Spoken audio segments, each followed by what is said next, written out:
Bienvenidos a UDI Arroba, un programa de la Universidad de Antioquia. Iniciamos con el módulo 12, el capítulo 3 del texto guía Elementos básicos de cálculo integral y series. En este módulo 12 damos los prerequisitos básicos del álgebra para lo que nos vamos a encontrar, que es con el desarrollo teórico de la integral definida. En él vamos a discutir dos puntos fundamentales, como son la notación sigma, el símbolo de sumatoria y las propiedades de la sumatoria, y el otro concepto que vamos a mirar es el de partición de un intervalo cerrado. Para la primera parte, la notación sigma y sus propiedades, traemos la siguiente definición. Sea f una función, m, n, k enteros, tales que k está entre m y n y pertenecientes al dominio de f, entonces el símbolo de sumatoria desde k igual m hasta n de f de k se define por la fórmula. Desde k igual m hasta n de f de k se sustituye la k por m, se sustituye la k por m más 1, se sustituye la k por m más 2, todos con el signo más, se sustituye la k finalmente por n. K en este símbolo de sumatoria se conoce con el nombre del índice. M es el índice inferior y n es el índice superior de la sumatoria. Es importante tener en cuenta lo siguiente con relación al símbolo que se utilice en la sumatoria. Uno puede sustituir k por i, por j, por p, sin que se altere el valor de la sumatoria. Sumatoria desde k igual m hasta n de f de k es lo mismo que la sumatoria desde i igual m hasta n de f de i, o lo mismo desde j igual a m hasta n de f de j, o lo mismo que la sumatoria desde p igual a m hasta n de f de p. Para usar esta definición vamos a presentar dos ejemplitos sencillos. Significa expresar por medio de una sumatoria o simplificar la sumatoria desde i igual 1 hasta 5 de i más 1 al cubo. Sumatoria desde i igual 1 hasta 5 de i más 1 elevado a la 3. La función f que depende de i es i más 1 elevado a la 3. Entonces esto es ir reemplazando sucesivamente los valores desde i igual 1 hasta 5 cuando aparecen en la sumatoria. Daría 1 más 1 elevado a la 3, 2 más 1 elevado a la 3 más 3 más 1 elevado a la 3 más 4 más 1 elevado a la 3 más 5 más 1 elevado a la 3, porque el límite superior es 5. Simplificando esto da 2 a la 3 más 3 a la 3 más 4 a la 3 más 5 a la 3 más 6 a la 3. Efectuando esa suma se obtiene el resultado. Otro ejemplo es el siguiente: simplificar la sumatoria desde k igual 1 hasta 40. Podía ser otro número de 1 sobre k menos 1 sobre k más 1. Observe que esta es la función que depende de k. Lo coloqué hasta 40, pero podía haberlo colocado hasta 100, 200, 300, cualquier número. Y uno cree que de pronto va a tener que desarrollar todos estos números desde k igual 1 hasta 40, y ese sería el propósito. Pero observemos lo siguiente, lo que está pasando con los términos. Cuando yo reemplazo k por 1, aquí me va a quedar 1 menos 1 medio. Ese sería el primer término de la suma. Más, cuando reemplazo por k igual a 2, va a dar 1 medio menos 1 tercio. más el tercer término de la suma, cuando k vale 3, es 1/3 menos 1/4. Podemos seguir así el proceso y vamos a obtener, digamos, para los dos últimos lo siguiente. Cuando k vale 39 es 1 sobre 39 menos 1 sobre 40. Y el último término que tendríamos que sustituir es cuando k vale 40. Entonces da 1 sobre 40 menos 1 sobre un 41. Un 41, digámoslo así, menos 1 sobre 41. Obsérvese que no tenemos que efectuar todas estas sumas, 1 menos 1/2, simplificar, etcétera, sino notar lo siguiente, que este menos 1/2 se me va a cancelar con este 1/2. Este menos 1/3 se me va a cancelar con el siguiente, este menos 1/4 con el que sigue, etcétera. Observe que este 1/39 se canceló con un 39 que venía aquí. Y un 40 se va a cancelar con un 40. ¿Qué queda finalmente? De toda esa suma, los únicos términos que perseveran son el 1 y el 1/41. Que al simplificar esto da 40/41. Y no podíamos esperar que íbamos a hacer toda esa suma, sino usar lo que se llama una propiedad, que se llama la propiedad telescópica, y que son las que te vamos a presentar seguidamente. ¿Cuáles son entonces las propiedades más importantes que tiene este símbolo sumatorio? Estas propiedades las vas a encontrar, están extraídas todas del texto. Dice: sea f una función m, n, k y p enteros, tales que k está entre m y n y pertenecientes al dominio de f y g, sea c una constante real, y entonces tenemos las siguientes propiedades. La sumatoria de una suma o también de una diferencia de funciones va a ser igual a la sumatoria de cada una de las funciones.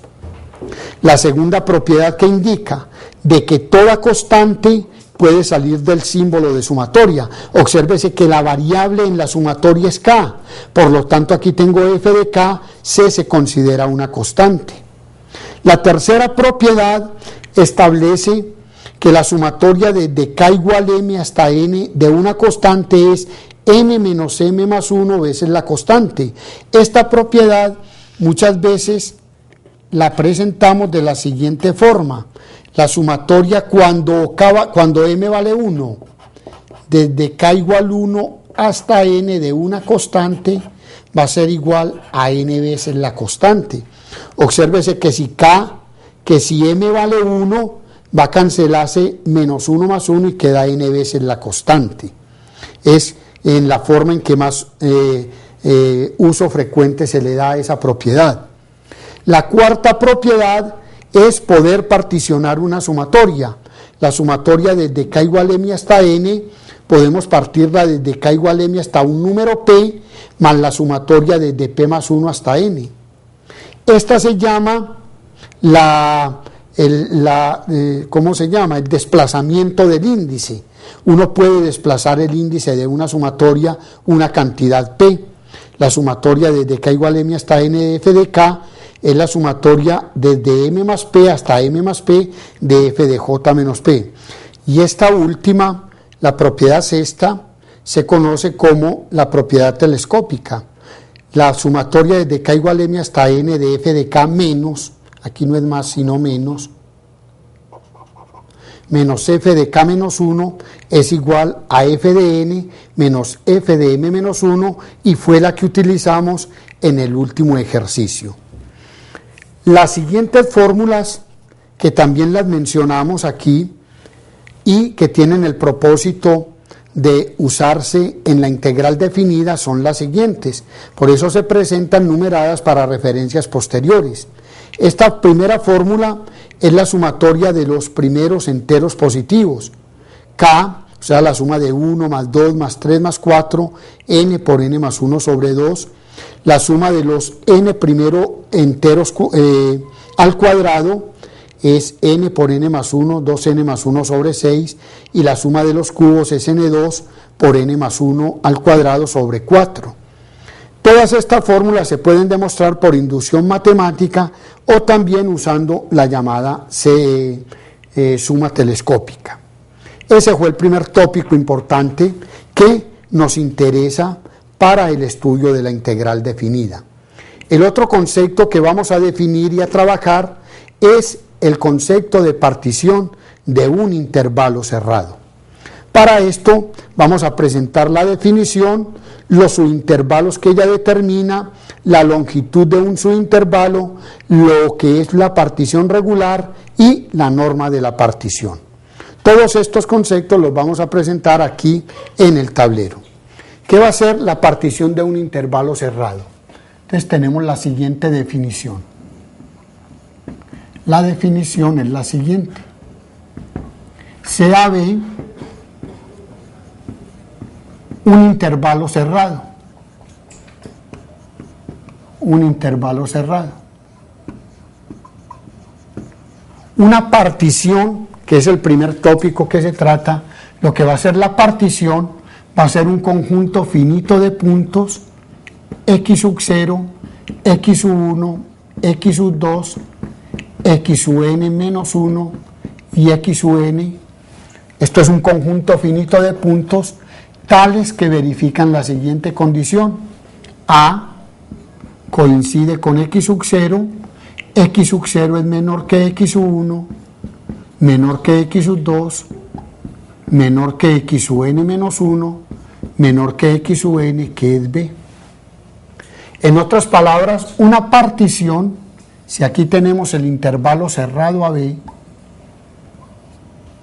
una partición del intervalo cerrado AB es coger un número finito de puntos de tal manera que este A coincida con este x sub 0, de tal manera que este último B coincida con x sub n, y después desplazarnos aquí en cualquier orden. X sub 1, x sub 2, x sub 3, por aquí va a estar un x sub i menos 1, este punto va a ser el x sub i, por aquí vamos a tener el x sub n menos 1 y el x sub n, que es b.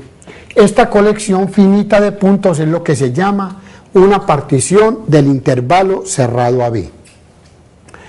Toda partición de un intervalo cerrado determina lo que se llama también una sucesión, digamos, de subintervalos. Hay un primer subintervalo que lo denotamos por i sub 1 y va a ser el intervalo cerrado x sub 0, x sub 1. O también el intervalo a x sub 1. Un i sub 2 que va a ser x sub 1, x sub 2, etcétera. Podemos notar entonces que cualquier intervalo i sub k lo vamos a definir como x sub k menos 1 y el correspondiente x sub k. Entonces toda partición está determinando n subintervalos. N subintervalos. Se habla también de lo que es la longitud de un subintervalo, y la longitud de un subintervalo, denotada por este símbolo delta de x sub k, va a denotar la longitud del késimo subintervalo,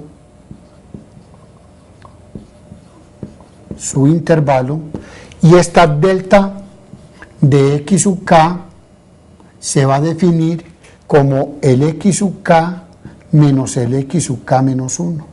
Así se va a definir la longitud de cualquier subintervalo. Por ejemplo, el delta de x sub 1, que es la longitud del primer subintervalo, va a ser x sub 1 menos a, lo que es lo mismo x sub 1 menos x sub 0.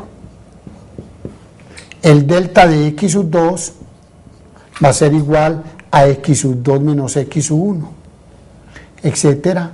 El x sub n, el delta de x sub n, que es la longitud del último subintervalo, va a ser igual a x sub n menos x sub n menos 1. Estos entonces son los primeros elementos que uno tiene que definir para hablar posteriormente de la integral definida, lo que es una partición del intervalo cerrado AB, lo que es los subintervalos determinados en cada una de ellas, la longitud de un subintervalo, y vamos también a definir lo que es una partición regular y lo que significa la norma de la partición. Todos ellos son elementos básicos que nosotros necesitamos definir para poder entender el concepto de la integral definida según Riemann o según Darboux, o la forma en que sea como nos quieran definirla. Bien, entonces, ¿qué va a ser la longitud? Ya la habíamos definido. ¿Qué va a ser una partición regular? Una partición regular, cuando yo tengo un intervalo cerrado a B, desde A hasta B, yo llamo este punto x sub 0 y llamo este punto x sub n, cuando delta de x sub 1, cuando el delta de x sub 1 coincide con el delta de x sub 2, coincide con el delta de x sub 3, o sea, la longitud de todos los subintervalos es igual, coincide con el delta de x sub n, igual a b menos a dividido n, yo puedo escoger el n, estoy hablando de que la partición P, la partición se llama regular. Se llama regular, partición regular. Coger y dividir el intervalo cerrado a B en n subintervalos de igual longitud. Lo habíamos dicho, la longitud de cada subintervalo es restar de x sub k menos x sub k menos 1. Ahora, cuando yo tengo una partición cualquiera, a x sub 1, x sub 2, x sub 3, etcétera, hablamos de la norma de la partición es P, x sub 0, x sub 1, x sub 2, x sub n, menos 1 y x sub n, hablamos de lo que es la norma de la partición y denotada por este símbolo como el máximo de un conjunto. ¿De cuál es ese conjunto? De cada una de las longitudes de los subintervalos, el máximo de delta de x sub 1, delta de x sub 2, delta de x sub 3 y delta de x sub n. El mayor de todos estos valores es lo que se conoce como la norma de la partición. Vamos entonces a ilustrarte con un ejemplo. Quiero ilustrarte con un ejemplo cómo efectuar una partición regular del intervalo cerrado a B. Como te dije, este módulo lo que hace más bien es presentar los nombres con los cuales vamos, los nombres de las cosas que vamos a usar en el próximo módulo, que es la integral definida. Este ejemplo me dice: efectúa una partición regular del intervalo cerrado a B, y de pronto te vas a encontrar con ella en alguno de los ejercicios en el próximo módulo. Vamos a efectuar entonces una partición regular del intervalo cerrado a B. Tengo A, tengo B, A y B son conocidos. Entonces sabemos que este va a ser x sub 0, va a coincidir con A. Si vamos a efectuar una partición regular, recordemos que el delta de x sub 1 coincide con el delta de x sub 2, coincide con el delta de x sub 3, todos coinciden con el delta de x sub n, que va a ser b menos a sobre n. Esa es la longitud. Entonces, ¿qué va a ser el x sub 1? El x sub 1, obsérvese que va a ser a más la longitud del subintervalo, que es delta de x sub 1, es decir, a más b menos a dividido n. Este es el primer punto de la partición y muchas veces lo vamos a necesitar expresar de esta forma: a más b menos a sobre n. ¿Qué va a ser el x sub 2? El x sub 2 es a, o puede ser x sub 1, es x sub 1 más delta de x sub 2. Y esto va a ser a más 2 veces b menos a sobre n. Ese es el segundo punto, x sub 2. X sub 2 aquí lo expresaríamos como a más 2 veces b menos a sobre n. Observe entonces la ley de formación de estos x sub k. Un x sub i, de acuerdo a esta ley de formación, va a ser a más i veces b menos a sobre n. Por aquí vamos a tener el x sub i y lo vamos a poder representar como a más i veces b menos a sobre n. Y siguiendo este proceso nos encontramos con el x sub n, que es a más n veces b menos a sobre n. Se cancela n con n, a con a, y queda simplemente el número b. Recuerda que los números a y b son números conocidos porque es el intervalo cerrado a b. Los puntos x sub 1, x sub 2, x sub 3 están todos expresados en términos de a, de b y del número de puntos que elijamos. Esto es lo que se llama efectuar una partición regular del intervalo cerrado a b. Hemos terminado de esta forma el módulo número 11. El módulo, ¿cuál? 12. El módulo número 12, que nos presenta los elementos básicos para lo que va a ser la integral definida según Riemann. Te agradezco mucho la atención que te ha servido prestarme y hasta pronto.